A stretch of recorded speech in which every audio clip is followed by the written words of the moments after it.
खबर है मुंगेली जिला के लोरमी क्षेत्र का, जहां पर यूरिया खाद की कालाबाजारी रोकने कलेक्टर ने दिया आदेश। लोरमी क्षेत्र में इन दिनों यूरिया खाद की कमी से किसान परेशान होते नजर आ रहे हैं। वहीं यूरिया खाद की कमी का हवाला देकर व्यापारी द्वारा कालाबाजारी करके अधिक कीमतों पर खाद की बिक्री की जा रही है, जिससे किसानों को काफी समस्याओं का सामना करना पड़ रहा है।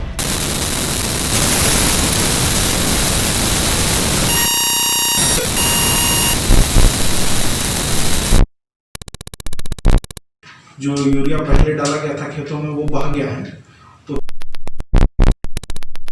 शाम को यूरिया उपलब्ध कराया है। यूरिया खाद की कालाबाजारी का शिकायत मुंगेली कलेक्टर को मिलते ही कलेक्टर PS एल्मा ने तत्काल यूरिया खाद की कालाबाजारी रोकने के लिए लोरमी SDM को आदेश दिया कि लोरमी क्षेत्र की निजी प्रतिष्ठानों में छापेमारी कार्रवाई कर यूरिया की कालाबाजारी पर रोक लगाए। साथ ही अनियमितता पाए जाने पर दुकान की लाइसेंस तक रद्द करने की हिदायत दी गई है।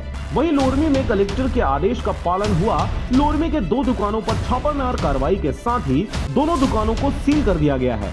वर्तमान स्थिति में जो है लगातार शिकायतें आ रही थी कि दुकानों में जो है खाद अधिक रेट पे बेचा जा रहा है, तो इस संबंध में 2-3 दुकानों में हमने कार्रवाई की है।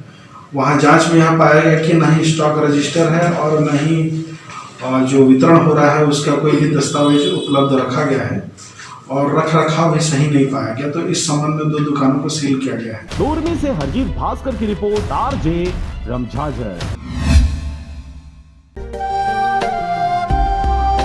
अगर आप चाहते हैं मीडिया में अपना करियर बनाना, रिपोर्टर, राइटर या फिर एडिटर बनना, तो आज ही संपर्क करें RJ रमझाझर में।